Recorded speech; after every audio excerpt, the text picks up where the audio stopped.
The lantern had burned down to its last breath of oil when Cole Maddox heard something moving in his barn that was not one of his horses.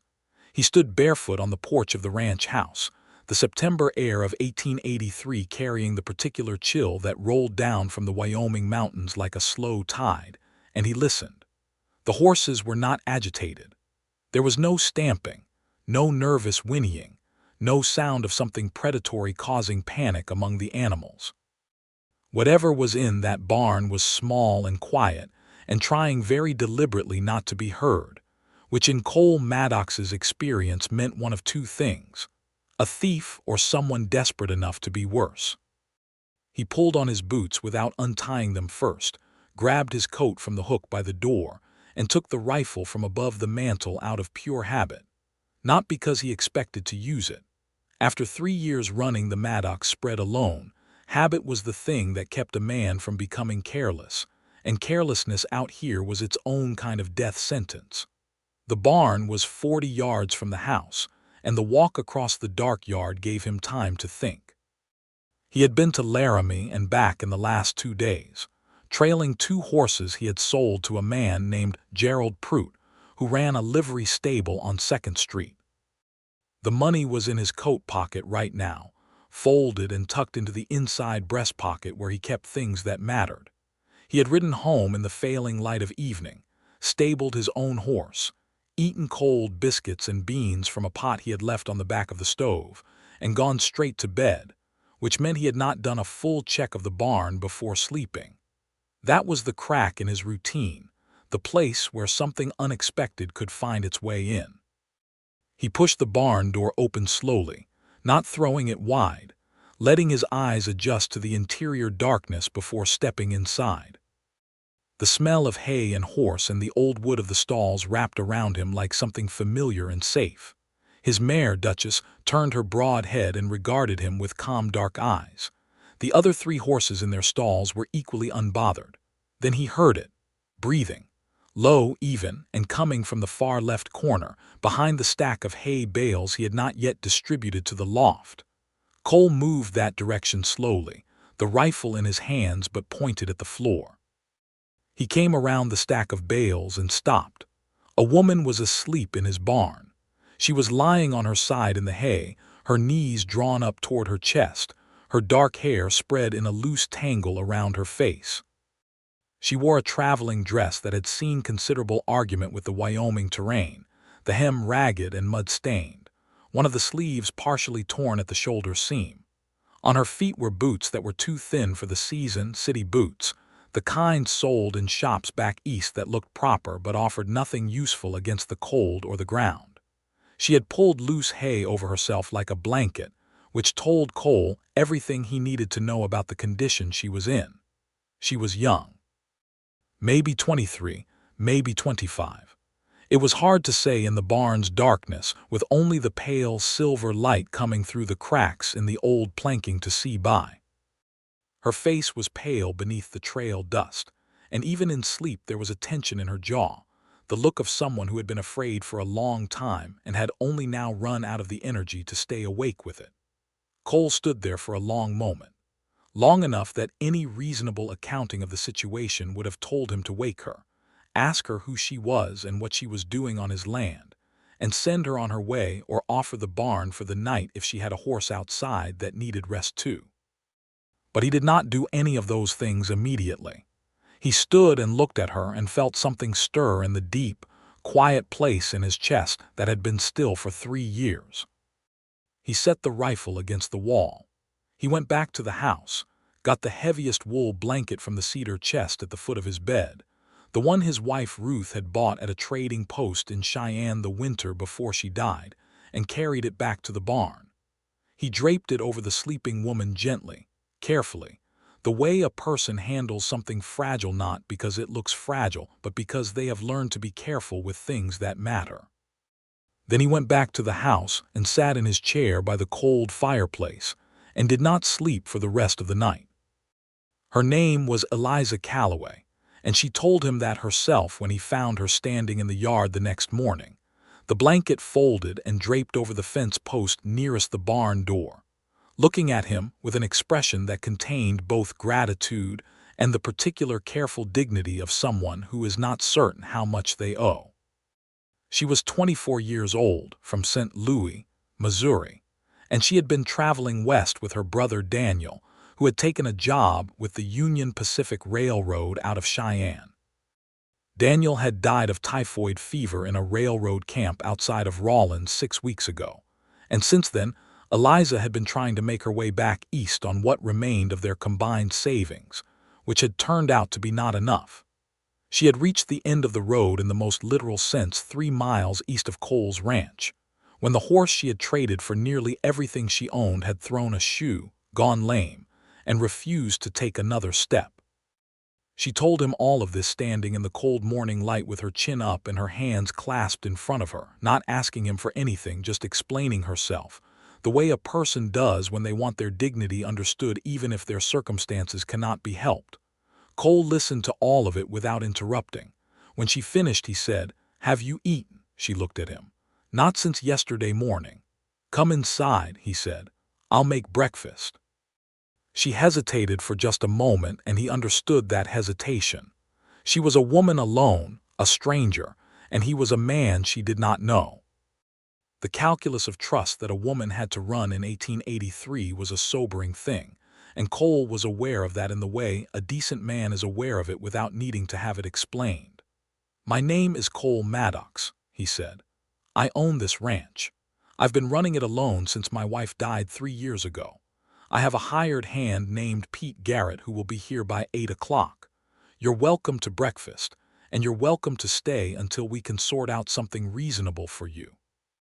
She studied him for another moment. Whatever she saw in his face seemed to satisfy something in her assessment.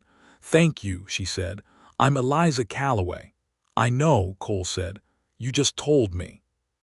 Something shifted at the corners of her mouth. Not quite a smile, but the place where a smile might eventually live.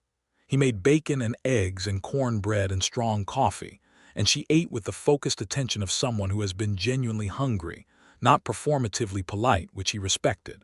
He ate across the table from her and thought about the horse she had mentioned, the lame one somewhere 3 miles east on the road. "After breakfast, I'll ride out and see about your horse," he said. "That's not necessary," she said. "It is," he said.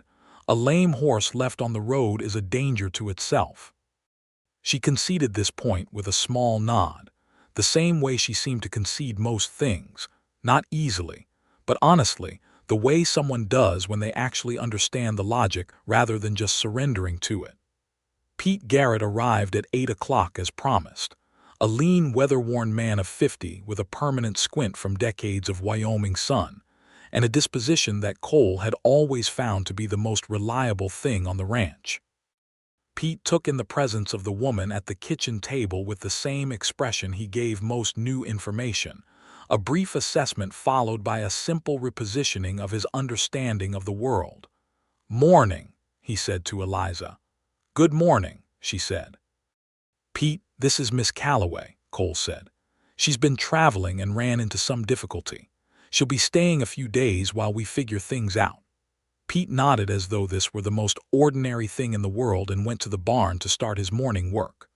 Cole rode east on the road and found the horse where Eliza had described it, a decent enough roan mare standing at the roadside with her head low and her left front hoof clearly causing her distress.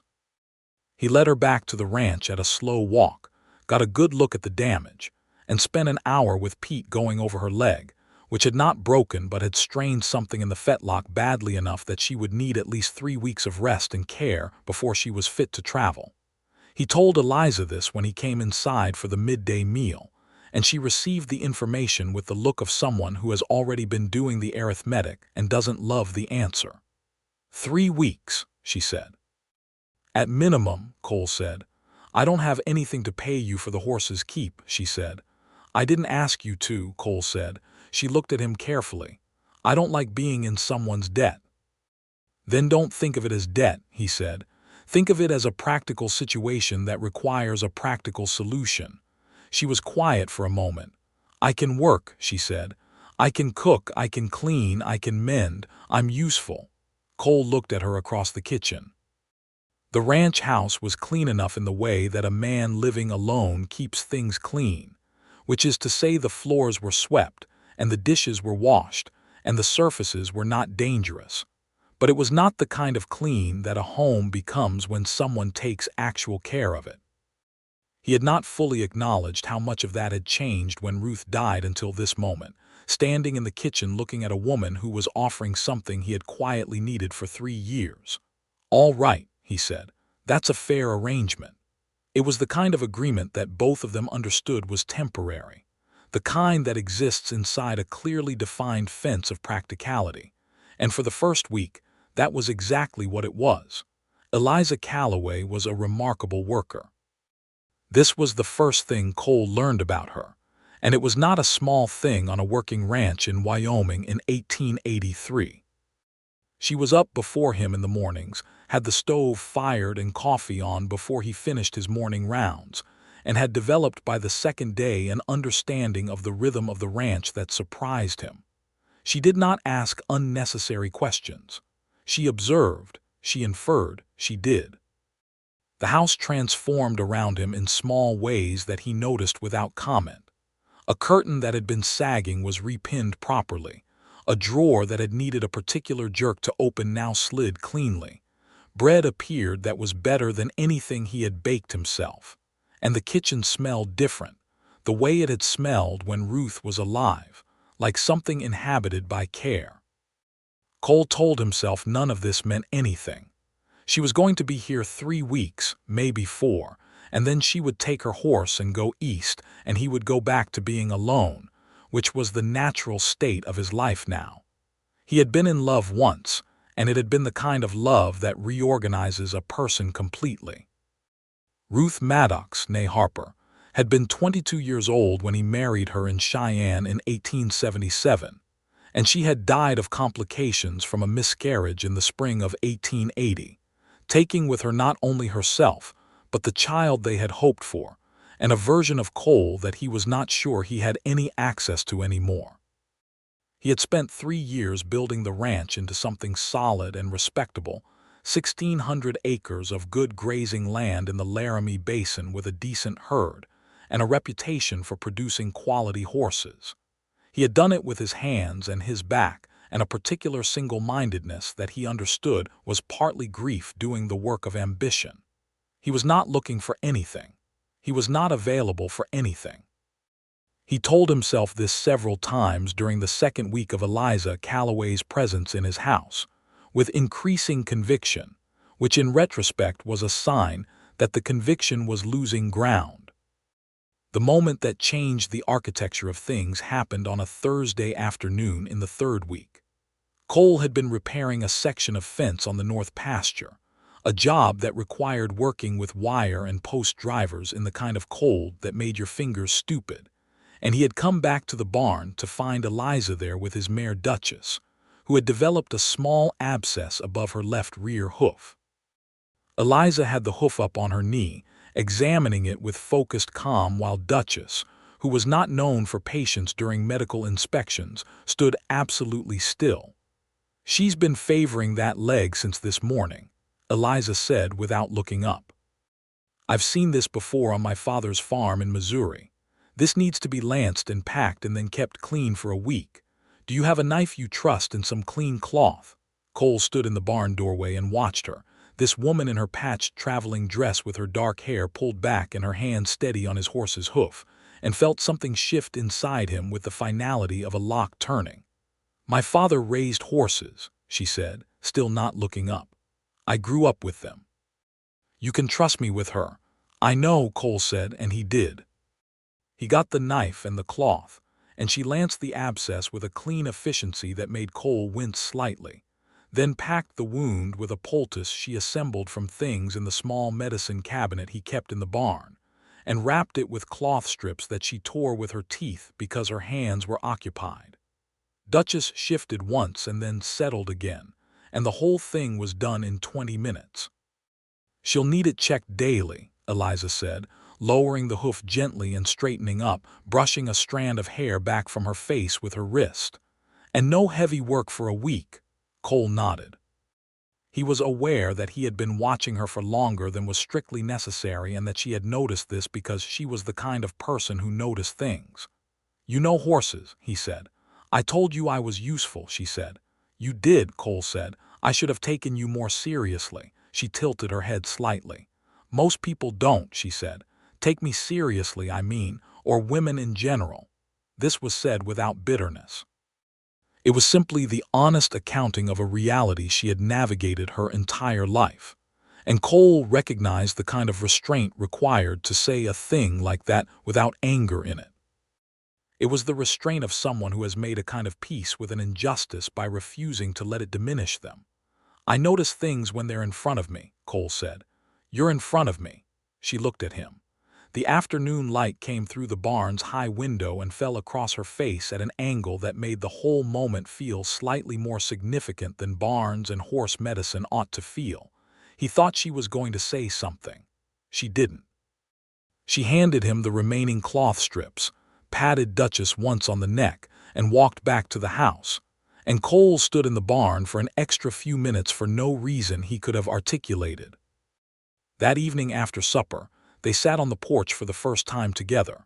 This was not by design. He had come out for his habitual evening sit, the one he did every night to watch the light die over the mountains, which was a ritual he had maintained since Ruth died as a kind of evidence that beauty still existed in the world. Eliza had followed with her own cup of coffee and sat in the second chair, the one that had been empty for 3 years, and neither of them remarked on it. The mountains to the west went through their evening performance, the light turning from gold to orange to a deep and serious red, and the silence between them was the comfortable kind, the kind that does not need filling. "It's the most beautiful thing I've ever seen," Eliza said finally, "and I've been looking at it every evening since I arrived. It doesn't get ordinary." "No," Cole agreed, "it doesn't." "How long have you been here?" she asked. 7 years, he said. "Built the house in 1876. Got married in 1877, lost Ruth in 1880. He said it straightforwardly, the way he had learned to say it, because dancing around the fact of Ruth's death had always felt like a dishonesty he couldn't afford. "I'm sorry," Eliza said. She said it simply, without elaboration, which was the right way to say it. "Thank you," he said. A pause. The last red faded from the peaks and the sky turned to a bruised purple that deepened toward night. "I lost my mother 2 years ago," Eliza said. "That's part of why Daniel and I came west." The house in St. Louis felt too full of her absence. He had the railroad job and I had nothing particularly anchoring me there, so we came.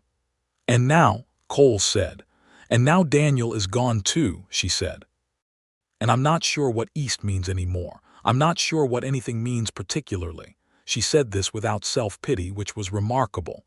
It was a statement of genuine disorientation, the kind a person experiences when the landmarks they have been navigating by are all gone and they have to figure out where they actually are.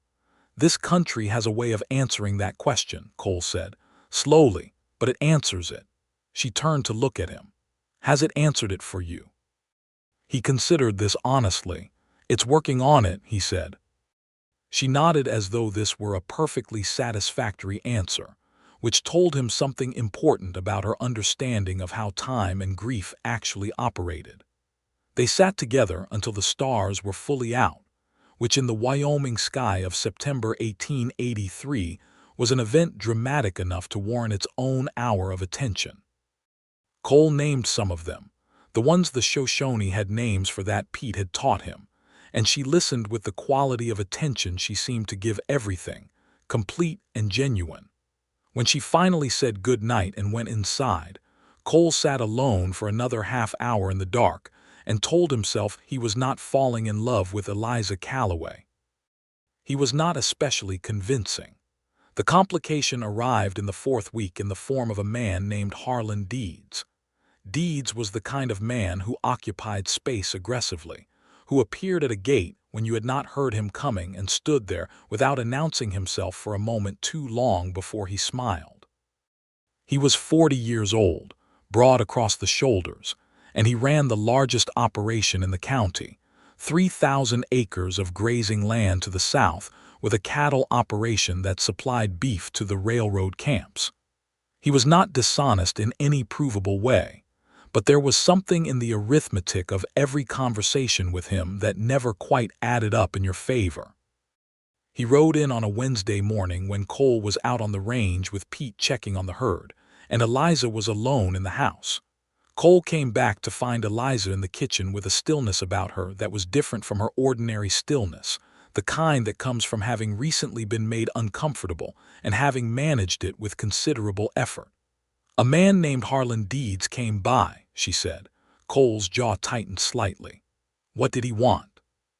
"He said he had business with you about the North Water access," she said.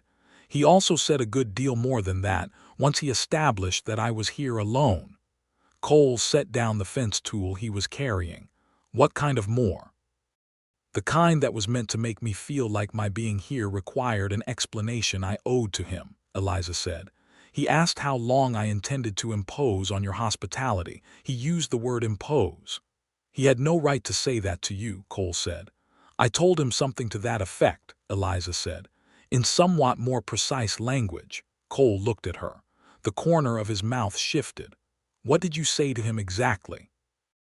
"I told him that my arrangement with you was a private matter between two adults, and that if he had business with you, he was welcome to come back when you were available.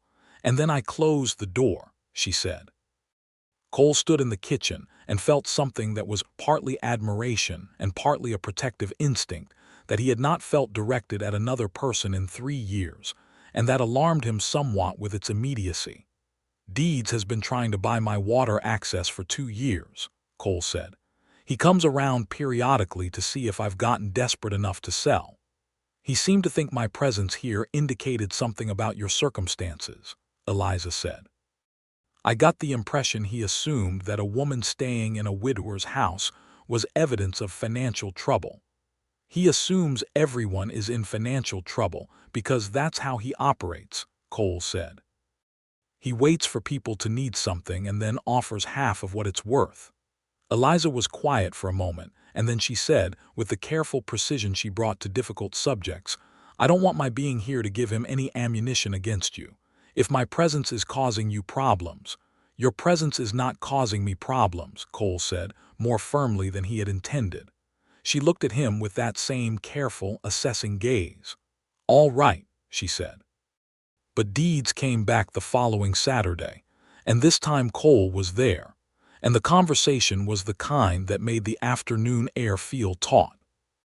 Deeds sat on his horse at Cole's gate and talked about water rights and reasonable neighbors, and the way things worked in this county with the easy confidence of a man who has leverage and knows it. Cole stood at the gate and listened and said very little, which was his particular form of resistance. He had learned that Deeds did not know what to do with silence, that he filled it with more words, and that more words from Deeds was always a gift because they revealed more than he intended. "That woman in your house," Deeds said eventually, when the silence had pressed him past his usual stopping point. "She got family." "That's not your concern," Cole said. "I'm just saying, a woman without family in this territory is in a vulnerable position," Deeds said. "It'd be a shame if someone decided to make trouble about the propriety of the situation, you being a widower and all." Cole looked at Deeds for a long moment. "If someone decided to make trouble about the propriety of a woman receiving Christian hospitality after losing her brother and her horse in the same month, I expect the general opinion of that someone would suffer considerably in this county," he said. "But I appreciate your concern." Deeds smiled the smile of a man recalibrating. "No offense intended," he said. "None taken," Cole said, in a tone that made clear he was lying politely. Deeds rode south, and Cole went back to the house and told Eliza what had been said, all of it, because he had found that she responded to honesty with honesty, and that felt like the only correct way to operate with her. She listened to all of it with her hands around her coffee cup and her expression thoughtful. "He's trying to use me as a wedge," she said. "He's trying," Cole said. "He can't actually do anything with it," she said. "Not without looking worse himself." "That's what I think," Cole said. She nodded. "Good." Then she said, "Are people actually talking about me being here?" Cole considered this honestly, which he always did. Mrs. Caldwell at the dry goods store mentioned it when I was in town Wednesday, he said, in the way that she mentions things, which means she's noticed but hasn't decided what she thinks about it yet. Pete's wife Sarah sent a pie, which is either neighborly concern or approval. With Sarah Garrett it's usually approval. Eliza looked at the pie, which was sitting on the counter and was a very fine dried apple pie. I should call on her, she said. She'd like that, Cole said. I want people here to know I'm not, she paused, choosing words. I want to be honest about my situation. So do I, Cole said.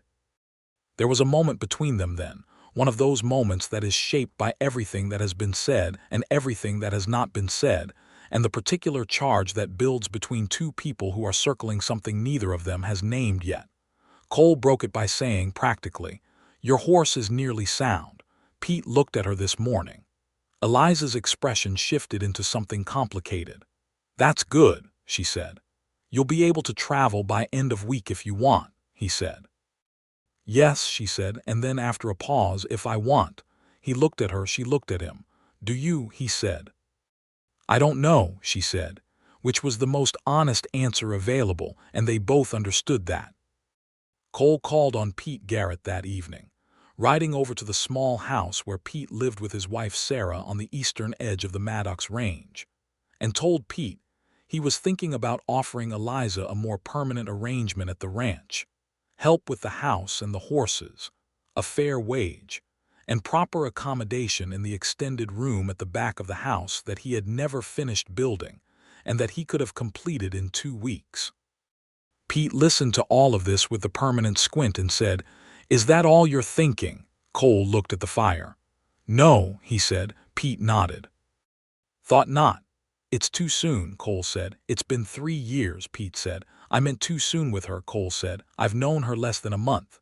"You knew Ruth 2 months before you proposed," Pete said. "That was different." "How?" Cole thought about this. "I was younger," he said finally, "and less aware of how fast things can go wrong." Pete's expression softened slightly, which for Pete was a significant departure from his habitual neutral. "Cole," he said, "Ruth would have liked this woman. I can say that because Sarah already does, and Sarah had Ruth's exact same opinion of people." Cole was quiet for a moment. "What did Sarah say?" "She said she has kind hands with animals and honest eyes with people," Pete said, "which is about the highest thing Sarah says about anyone." Cole rode back across the dark range with the stars overhead and the smell of sage and cold air, and he thought about what it meant to be willing to let something matter again after you have learned the cost of it. It meant being brave in a way that was much harder than any physical courage he had ever needed in his life, because it required risking something he could not rebuild if it was lost again. He asked Eliza on a Saturday morning 2 days later, while they were both in the barn and she was working on Duchess's daily hoof check with the practiced competence that still did something strange to his chest every time he witnessed it. He said, "I'd like to offer you a proper job here if you're willing, managing the house and helping with the horses. Fair pay. The back room finished and made comfortable. And I'd like to offer it because I think you're remarkable at what you do and because this ranch needs someone who takes care of things the way you do." Eliza lowered Duchess's hoof and straightened up slowly. "That's one reason," she said. He looked at her directly. "Yes," he said. "What are the others?" she said. This was the moment he could have deflected, could have kept things in the practical register where they were safer. He did not. "I would like you to stay," he said. "Not just because of what you contribute to this place, though that's real and it's considerable. I'd like you to stay because this ranch is quieter without you in the mornings, and the evenings on the porch are better with 2 chairs occupied, and because somewhere in the last 4 weeks I stopped thinking of this house as mine and started thinking of it as ours, and I'm aware that's a significant thing to admit to someone I've known less than 5 weeks." Eliza looked at him for a long time. Long enough that he had time to feel the particular vulnerability of having said something honest and irreversible, and not yet knowing what it would cost him. "I lost everything in a very short time," she said finally. "My mother, my brother, my money, my direction. I came to Wyoming looking for a new beginning with my brother and he died, and I ended up sleeping in a stranger's barn in September in a dress that was already past its best days." "Yes," Cole said. "I'm not looking for someone to save me," she said. "I'm not looking to save you," he said. "I'm looking at you." Something moved across her face, something that was part surprise and part recognition, the look of someone who has heard a true thing said plainly for the first time in a while. "I'll stay," she said, "for now, and we'll see." "That's all I'm asking," he said. The back room was finished in 2 weeks, as promised, with Pete's help and the addition of a small wood-burning stove that Cole ordered from the hardware store in Laramie, and that Pete hauled out in the wagon on a windy Thursday. Eliza made curtains from a length of blue calico that Sarah Garrett brought as a house gift, and the room became something proper, something that belonged to her, which Cole thought was the right way for things to start. The seeing lasted through October and into November, and it was the best kind of seeing, the kind where two people are genuinely paying attention to each other rather than performing for each other. They had their routines now, mornings where the coffee was shared and the day's work was discussed with the easy precision of two people who understand the same language, evenings on the porch until the cold drove them inside where they would sit by the fire and talk or read, and sometimes not talk at all, which was its own kind of intimacy. Cole showed her the parts of the ranch that he loved, the spring that came up through limestone on the south pasture that was the clearest water in the county, the ridge on the northwest corner where you could see 3 different mountain ranges on a clear day, the particular spot near the creek where the cottonwood trees went gold in the fall in a way that made the whole world look like it had been lit from behind. She showed him things about himself that he had forgotten. That he was funny, which Ruth had always told him, and which he had misplaced somewhere in the grief of 3 years.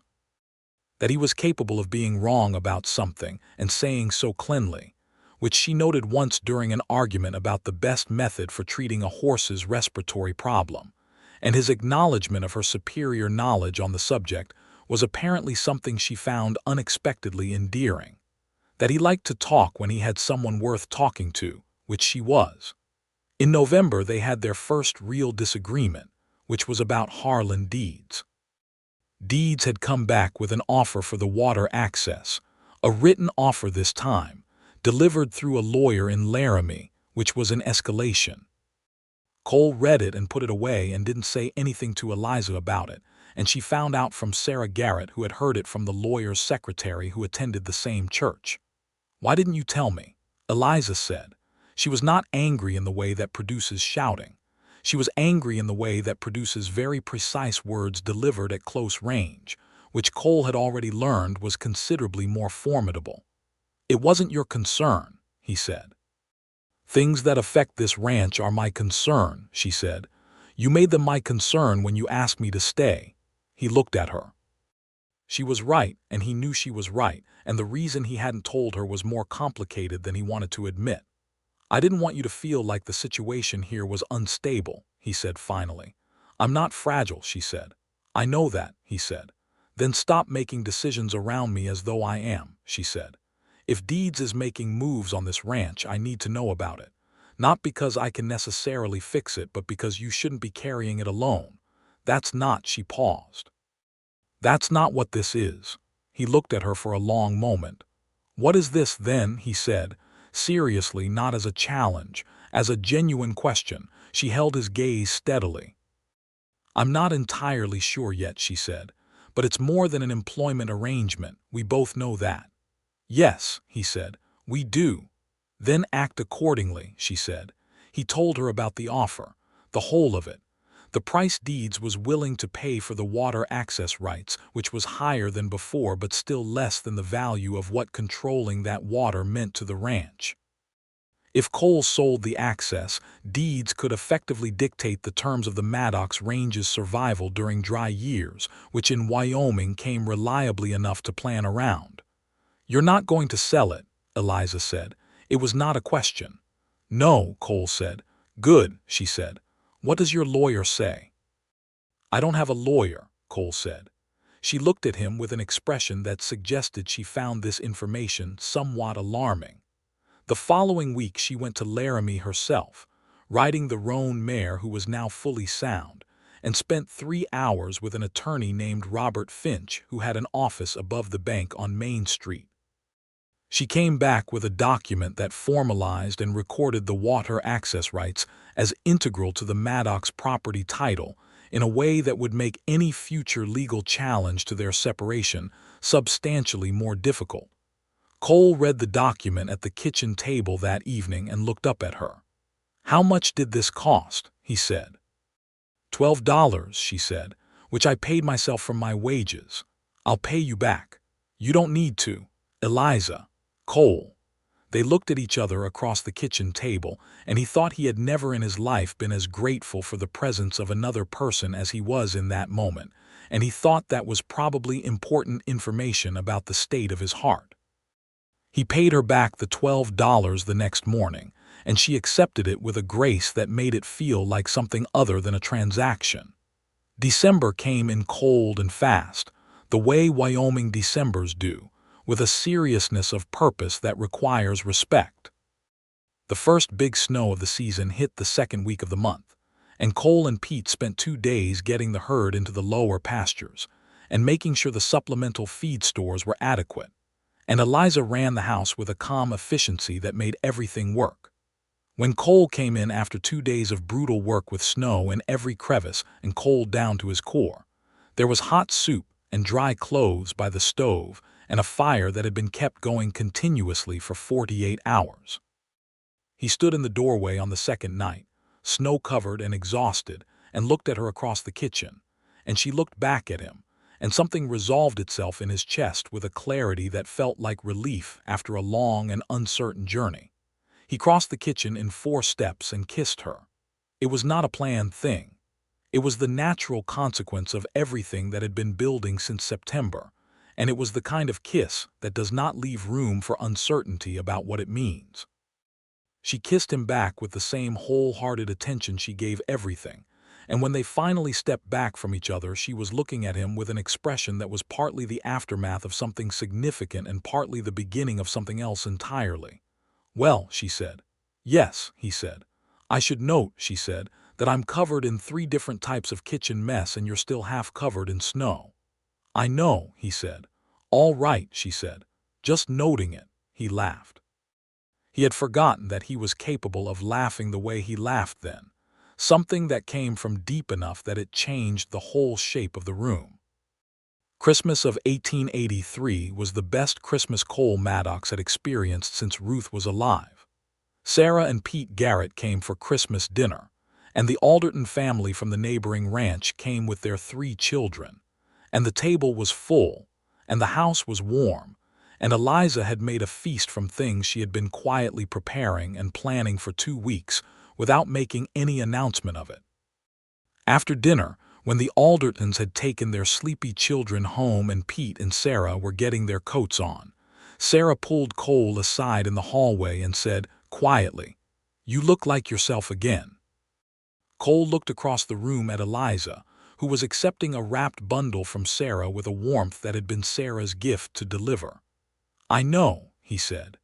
"Good," Sarah said, and patted his arm once and went to get Pete, who was already in his coat and hat and had been for 10 minutes. On New Year's Eve, sitting by the fire with the cold pressing in on all sides of the house and a darkness outside that was complete, Cole said, "I'd like to ask you something, and I want you to know that there's no pressure attached to the asking, and the answer can be whatever it needs to be." Eliza looked at him with the specific quality of attention she deployed when she understood something significant was coming. "All right," she said. "I want to ask you to marry me," he said. "Not because of practical considerations, though the practical considerations are also good, but because I love you. I have been aware of that for approximately 2 months, and I have been cautious about saying it because I know you've had a great deal happen in a short period of time, and I didn't want to add to that. But it is the honest truth, and I think you know me well enough by now to know that I don't say things that aren't the honest truth." Eliza was quiet for a long moment. The fire moved between them, and outside the wind made the particular sound it makes in Wyoming winter, a low and serious sound. "I came to Wyoming to start over," she said. "I had no idea what that meant. I thought it meant location, a new place. But I ended up in your barn because my horse went lame, and I've spent 4 months learning that starting over is not about location at all." "No," Cole said. "I love you," she said. "I've known that for a while. I was being careful with it because careful is my natural disposition, and because I didn't want either of us to be hasty about something that will matter for the rest of our lives." "That's sensible," he said. "Yes," she said. "So I have been sensible about it for quite a while now, and I think I've been sensible long enough." "Is that a yes?" he said. She looked at him with a smile that was full and unguarded in a way he had only seen from her a handful of times, each one of which he had stored away with care. "Yes," she said. "That is very much a yes." He kissed her again, and this time there was nothing of the accidental or the impulsive about it. It was the deliberate act of a man who knows what he wants, and has been given it, and understands the weight of that. They married in March of 1884, in the small church in the town of Millbrook, 6 miles from the ranch, on a day that was technically still winter but that had decided to behave like early spring, with pale sunshine and a sky the color of good china. The ceremony was performed by Reverend Thomas Alcott, who had been the minister in Millbrook for 12 years, and who had married and buried more of the county's residents than anyone else. Pete Garrett stood with Cole, and Sarah Garrett and 2 women from town, whom Eliza had become genuine friends within the preceding month, stood with her. Eliza wore a dress that Sarah had helped her make from material ordered from Cheyenne, a deep blue wool with white at the collar and cuffs that made her look, Cole thought with a somewhat inadequate reach for language, like everything he had ever hoped for and stopped believing in sometime around 1880. She walked up the aisle of that small church with her chin up and her eyes on him, and he stood at the front and watched her come and thought about how a person's life can turn on moments so small they almost don't register. A lame horse on a road in September, a decision to check the barn at night, a blanket carried across a dark yard. "You look terrified," she said when she reached him, quietly enough that only he could hear. "I'm not," he said. "That's just my face when I'm trying not to cry in front of Pete Garrett." She laughed, a real laugh, right there in the church in front of everyone, and Reverend Alcott looked mildly startled and then smiled, and the whole room relaxed into something warmer. They said their vows with the kind of attention both of them brought to things that mattered. When Cole put the ring on her finger, a simple gold band that he had bought from the jeweler in Laramie on a cold February morning while pretending to have some other errand, she looked at it, and then at him with an expression that took him a moment to identify, and then recognized as the look of someone who has arrived somewhere they were not sure they would ever find. The reception was at the Maddox Ranch, because it was the biggest space available, and because Eliza had wanted it there, at the place where it had all started. Half the county came, it seemed, people Cole knew and people Eliza had met in the months of her stay, and the tables set up in the barn were covered with food that various women of the community had brought, and Pete had found someone who played the fiddle with genuine skill, and the barn that had sheltered Eliza in September became, in March, a place of lights and music, and the good noise of people celebrating something. Harlan Deeds did not come, which was notable and widely interpreted by those present as the correct decision on his part.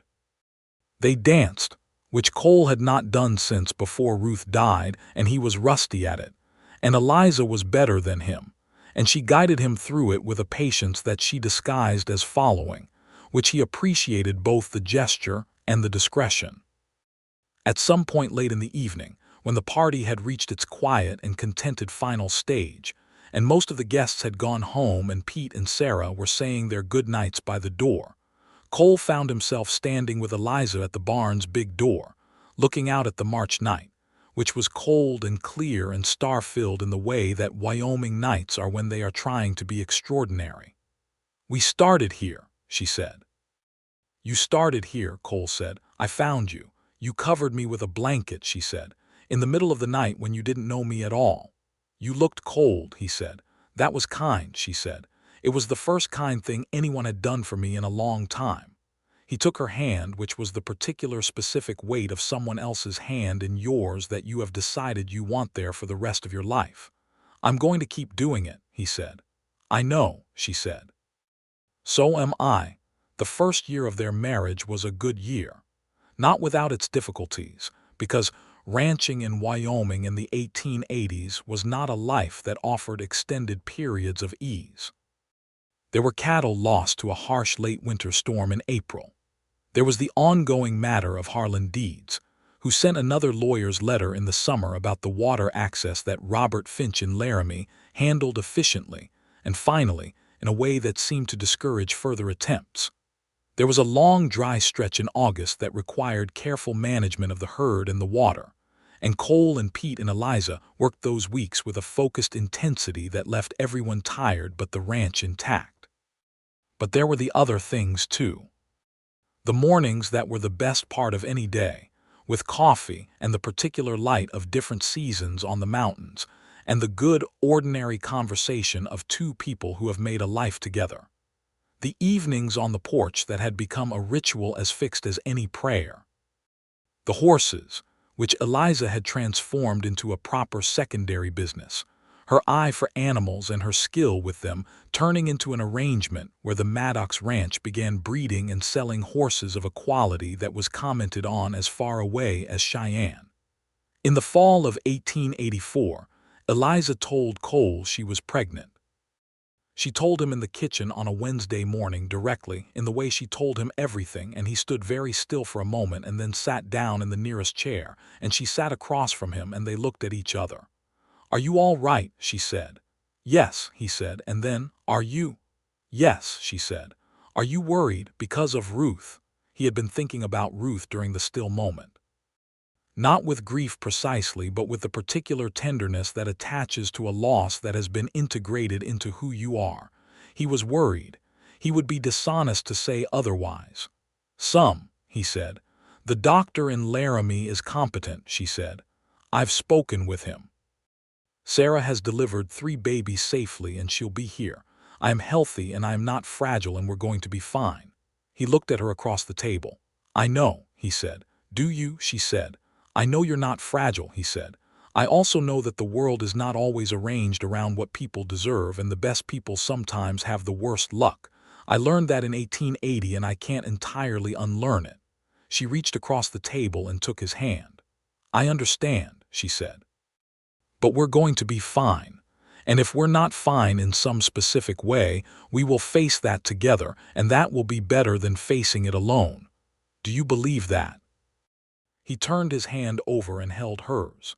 "Yes," he said. "I believe that." She was right, as she often was. The pregnancy was not easy, in the way that a good many things worth having are not easy, but it was without serious danger, and the doctor from Laramie came out to the ranch twice in the winter months and pronounced himself satisfied each time. Sarah Garrett was a presence of enormous practical and emotional value, and Pete, who had raised children himself, was steady and calm in the background in the way he was calm about everything. Their son was born on a Tuesday in June of 1885, in the room that had once been Eliza's separate accommodation, and that they had rebuilt over the winter as a proper bedroom, larger and warmer. Cole was there for the entire thing, which in 1885 was not the universal practice, but which he had never considered not doing. He held Eliza's hand and was considerably less useful than Sarah in every medical sense, but present in the way that she had asked him to be present, completely and without reservation. The boy arrived at dawn, which Cole thought was appropriate because every dawn on that ranch was the most hopeful thing he could imagine, and he was healthy and loud and immediately opinionated about the world, which also seemed appropriate. "What do we call him?" Eliza said, holding him in the morning light of the June room. "Daniel," Cole said. He said it quietly, watching her face. She looked up from their son's face to his. Her eyes filled in the way they didn't often do, because she was not generally a person whose emotions moved easily to the surface, which made the moments when they did significant beyond measure. "Yes," she said. "Daniel." Daniel James Maddox grew in the way that healthy children grow when they are loved and fed, and provided with a good amount of Wyoming air, and the specific education available on a working ranch, which is to say fast and completely, and with opinions about everything. By the time he was walking, he had a clear preference for being in the barn, which Eliza considered appropriate and Cole considered inevitable. The summer of 1885 was the best summer of Cole Maddox's adult life, and he was aware of this while it was happening, which is rarer than it might seem. He would sometimes stand at the edge of the porch in the evenings and look at what his life contained, the ranch that was thriving, the horses that were his and Eliza's shared enterprise, the child who was growing in the way that children grow when they are genuinely wanted and loved, and the woman who had walked up the aisle of that small church in March of the previous year with her chin up and her eyes on him, and had transformed every single ordinary thing. Harlan Deeds sold his operation and moved to Denver in the late summer of 1885. Cole heard this from Pete, who heard it from the barber, who heard it from Deeds's former foreman, and the news arrived on a Wednesday and was discussed over supper and then set down for good, because he was a problem that had been resolved, and there was no reason to keep examining it. The county was changing around them, the way the West was changing in the 1880s. The railroad had brought more settlers, more commerce, more law, the things that displaced both the wildness and the injustices of the earlier years in ways that were sometimes good and sometimes complicated. The Shoshone people whose land this had fundamentally been were navigating a reservation existence that was a profound wrong, and Cole was aware of this in the way that most decent men of his time were aware of it, incompletely, and without the knowledge of what to do about it, but aware. Pete Garrett had Shoshone friends and spoke of the reservation conditions with a quiet anger that Cole respected and shared in his lesser way. Eliza, characteristically, did something about it in the way she did things about problems, practically and without announcement. She began trading with a Shoshone family whose leader was a man named White Elk, exchanging horses and goods at fair prices when the Indian agents at the reservation allowed it, which was not always and was never simple. The trading was the kind of small, honest exchange that could not solve the large injustice, but that treated the people involved with the dignity they were owed. Cole supported this without question and added his own effort to it, and it was one of many things about his wife that he loved without knowing exactly how to articulate why. The fall of 1886 brought two things of significance.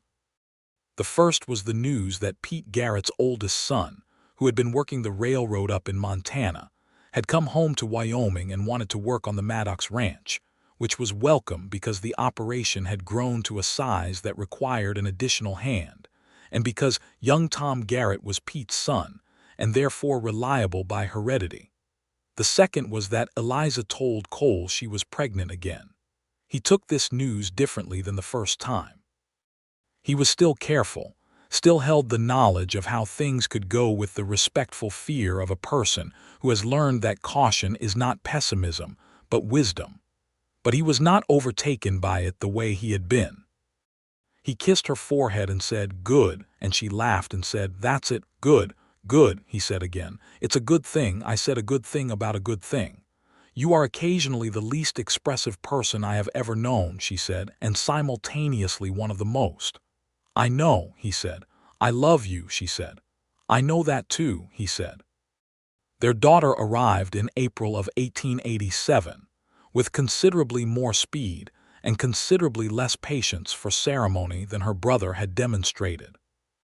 Sarah Garrett barely made it in time from her house across the range, and the doctor from Laramie did not make it at all, and Cole delivered his daughter himself with Sarah directing from the doorway and Eliza being ferociously competent throughout a process that Cole thought deserved more acknowledgement than it typically received. The girl was born hollering and did not seem inclined to stop. Daniel, who was 18 months old and had been kept by Tom Garrett in the barn during the proceedings, was brought in afterward and regarded his sister with the particularly concentrated thoughtfulness of a very young child confronting something new and permanent. "Her name is Ruth," Cole said, holding his daughter with the careful certainty of someone who has learned how to hold something that matters. He looked at Eliza. "Ruth," Eliza said. Not a question, agreement. "Yes." Ruth Eleanor Maddox, named for a woman she would never know but whose life had been part of the sequence that led to hers, in the way that all lives are a sequence of what came before, grew up knowing her name's story from the time she was old enough to understand it. She grew up knowing that her father had loved once before, and that grief and love were not enemies but companions, and that a barn and a September night and a woman who needed shelter had changed the whole direction of everything. She grew up knowing this because Eliza told her, the way Eliza told both of her children the things that mattered, directly and honestly, and without omission of the complicated parts, because she believed children deserved the truth of where they came from. Daniel asked once, when he was about 7 years old and they were all sitting on the porch in the evening, which was still the ritual it had always been, "Mama, why were you sleeping in our barn?" Eliza looked at Cole and Cole looked at Eliza, and the evening light was on the mountains and the stars were coming in from the east. "Because I needed shelter," Eliza said, "and this was the place I found." "Were you scared?" Daniel said. "Yes," she said. "And then your father came into the barn and he put a blanket over me and I was less scared." Daniel considered this.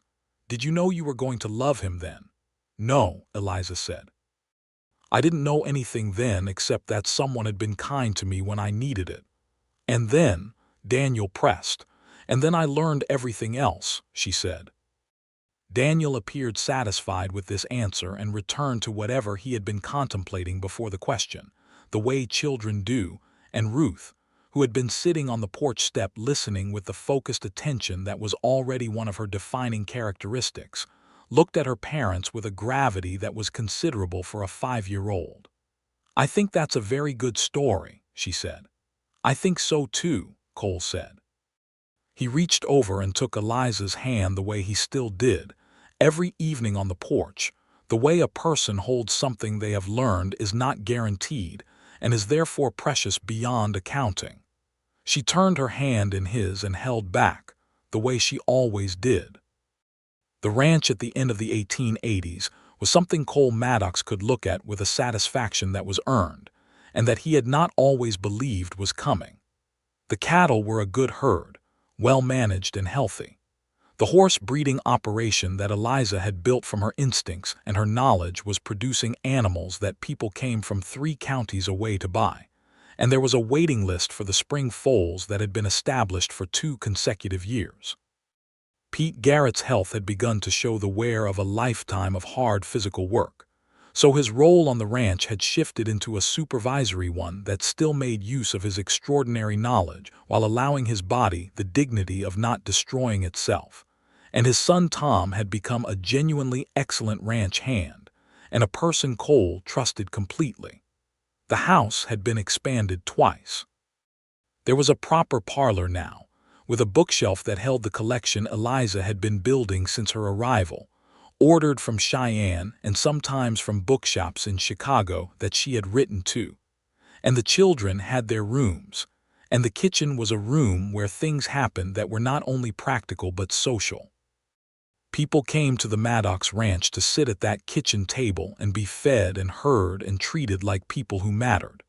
Because Eliza Maddox did not know how to operate any other way, and after 15 years of marriage, Cole had absorbed this quality so thoroughly that it was now as natural to him as it had once been foreign. There was a specific evening in the autumn of 1891, when Cole was 41 years old and Eliza was 32, when everything came together in the way that certain evenings do, when the light and the air and the people present conspire to produce something that feels less like ordinary life and more like a distillation of what ordinary life is capable of being at its best. Pete and Sarah were there for dinner.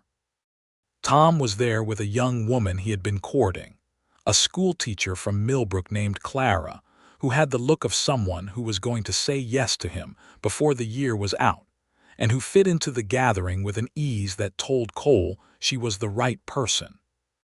Daniel, who was 6 now, was at the table with the considered dignity that he had developed, a boy who observed carefully and spoke when he had something to say, which Cole recognized as a quality his son had come by on both sides of the family.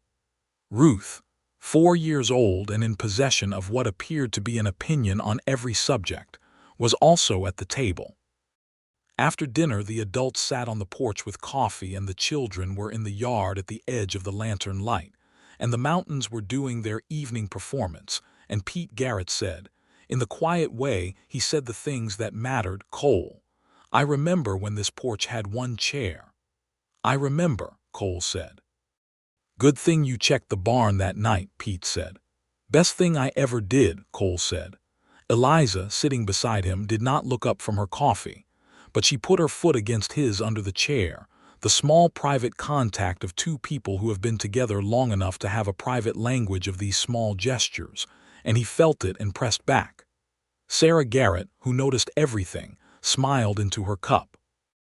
In the spring of 1892, the Maddox Ranch received a visit from a man named Arthur Pemberton, who represented a land company out of Denver that was acquiring properties in the Wyoming basin for development.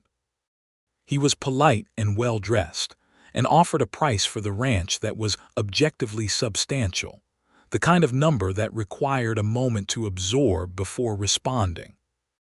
Cole listened to the entire offer in the parlor while Eliza sat beside him and Pemberton sat across from them both, and when Pemberton had finished, Cole looked at Eliza, and she looked at Cole, and something passed between them that required no words at all, the brief, fluent consultation of two people whose minds worked together after enough years. Cole looked back at Pemberton. "Thank you for the offer," he said. "It's a generous one and I respect that you made it in good faith. But this ranch is not for sale." Pemberton tilted his head. "Mr. Maddox, the amount I've offered—" "I heard the amount," Cole said. "It's not about the amount. This land is where my children are growing up. It's where my wife came to and found something worth staying for. It's where I buried my first wife's memory properly and learned how to live past it. Some things are not available at any price, and I say that without meaning any disrespect to you or your company." Pemberton looked at Eliza, perhaps thinking she might present a more commercially amenable perspective. "He's right," Eliza said. "Thank you for coming." After Pemberton had gone, Eliza stood at the parlor window watching his wagon disappear down the road toward the main track, and Cole stood behind her. "That was a great deal of money," she said. "Yes," he said. "We made the right decision," she said. "Yes," he said. She turned from the window and looked at him with the expression she had when she had made peace with something fully and wanted him to know it. "Yes," she said, and she smiled. In the fall of 1892, Eliza told Cole she was pregnant for the 3rd time. She was 33 years old, and they had discussed whether this was wise with the doctor in Laramie, who had given them his assessment carefully, and the assessment was cautiously positive. Eliza was healthy and strong, and the previous 2 births, though demanding, had gone without lasting complications. Cole received this news on the porch in the October dusk. "Well," he said. "Well," she said. "3 children," he said. "3 children," she agreed. "This is a large family for a man who thought he was going to spend the rest of his life alone," he said. She looked at him with the full smile. "How do you feel about it?" He looked out at the mountains, which were going through their October version of the evening show, the peaks already white with the first snow of the season, the lower slopes in their last gold before the gray of winter, and the sky above it all a deep and serious blue.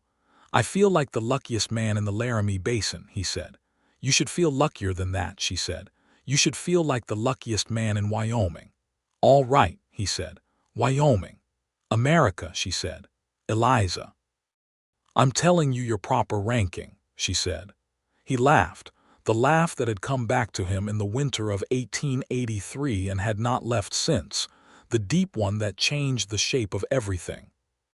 Their second son arrived in April of 1893, with considerably more patience than his sister, but with her same general disposition toward opinions about the world. They named him James, for Eliza's father, who had raised horses in Missouri, and who had given his daughter the knowledge and the hands that had become one of the foundations of the Maddox ranch's prosperity.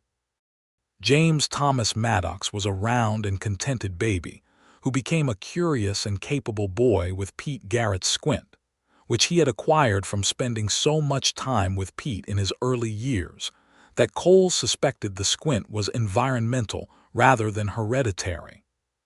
Pete Garrett died in the winter of 1895, quietly and without undue suffering, in his bed at his house on the eastern edge of the range, with Sarah beside him. Cole was there the next morning, and Eliza was there, and they sat with Sarah in the kitchen and said the things that are said and did the things that are done, and then came home to the ranch and the children and the continuing ordinary miracle of the life they had built. Pete was buried in the Millbrook Cemetery on a cold, clear January day, and Cole said some words at the graveside that he had prepared, and then abandoned halfway through in favor of simply saying that Pete Garrett had taught him how to run a ranch and how to be patient with difficult things, and had told him, on a night in January of 1884, that Ruth would have liked Eliza, and that had been one of the most important things anyone had ever said to him. He said this directly and clearly, and Sarah Garrett cried and Tom Garrett put his arm around his mother, and Clara, who had indeed married Tom in 1891 and who was expecting their second child, held Sarah's other hand. After the service, standing at the edge of the cemetery, Cole felt Eliza's hand in his. She had been standing slightly behind him, and she came to his side and took his hand and stood with him while he looked at Pete's grave for a long, quiet moment. "He was the best man I worked with," Cole said. "Yes," Eliza said. "He believed in things that deserved believing in," Cole said. "He believed in you," she said. "And in you," he said, "from about the second week." "I know," she said. "Sarah told me." They walked back to the wagon and drove home across the winter range, and the children were there. Daniel, nearly 10 years old and serious and kind. Ruth, 8 and in possession of the world's most confident opinions. And James, just 2, asleep in the middle of the afternoon, with a complete serenity that suggested he had no awareness of sorrow, and Cole was glad of it. The Maddox Ranch in the middle of the 1890s was one of the finest operations in the county, and the horse breeding program Eliza had developed was its particular point of distinction. She had a reputation now that brought buyers from Cheyenne and occasionally from as far as Denver, men who came to look at the horses and found themselves also admiring the operation's management and the particular competence of its mistress. Some of them were surprised by Eliza. Wyoming in 1895 was still a place where a woman managing a significant commercial enterprise was not the expected thing, though it was more possible here than in many places, Wyoming having granted women the right to vote back in 1869, a fact that Eliza considered one of the territory's finest characteristics, and that Cole had always agreed with. The surprised ones were politely educated by the experience of doing business with her. The ones who were not surprised, who took her seriously from the first introduction, she liked and worked with willingly. The turn of the century came, and with it the changes that came with every decade, new things in the world, some of which reached Wyoming slowly, and some of which arrived faster than expected. The cattle business was different now. The railroads had changed the economics of it in ways that required adjustment. But Cole and Eliza had built the ranch on enough different legs that no single change could knock it over. Daniel Maddox, who was 15 in 1900 and who had been working the ranch seriously since he was 12, had the look of a young man who was going to be remarkable. He had Cole's steadiness and Eliza's precision, and a quality of his own that was different from both of them, a patience that ran deeper than either of his parents' particular versions of it. He was going to be a good rancher, and Cole knew it and was glad of it, and also made sure Daniel knew that the ranch was not the only life available to him, because that was the kind of father Cole had decided to be. Ruth at 13 was studying everything she could get her hands on, which was not as much as she deserved given what was available in Millbrook. But Eliza had maintained her book-ordering habit, and there was enough in the Maddox parlor to sustain a serious young mind for a while. She wanted to study medicine. She had announced at dinner when she was 12, in the tone of someone announcing a fact rather than a wish. And Eliza had said, "Good," and Cole had said, "We'll figure out how," and they had both meant it entirely. James, 7 years old in 1900, was becoming a person whose primary characteristic was an enjoyment of life that was so straightforward and genuine that it raised everyone around him's baseline mood. He had Pete Garrett's squint and his mother's dark hair and his father's habit of saying less than he was thinking, and he was generally considered by all involved to be one of the better outcomes of the Maddox family enterprise. On a September evening in 1900, Cole Maddox sat on the porch of his ranch house in the Laramie Basin of Wyoming and watched the evening light on the mountains and felt the accumulated weight of 17 years sitting in him not as burden but as ballast, the kind of weight that keeps a ship oriented in rough water.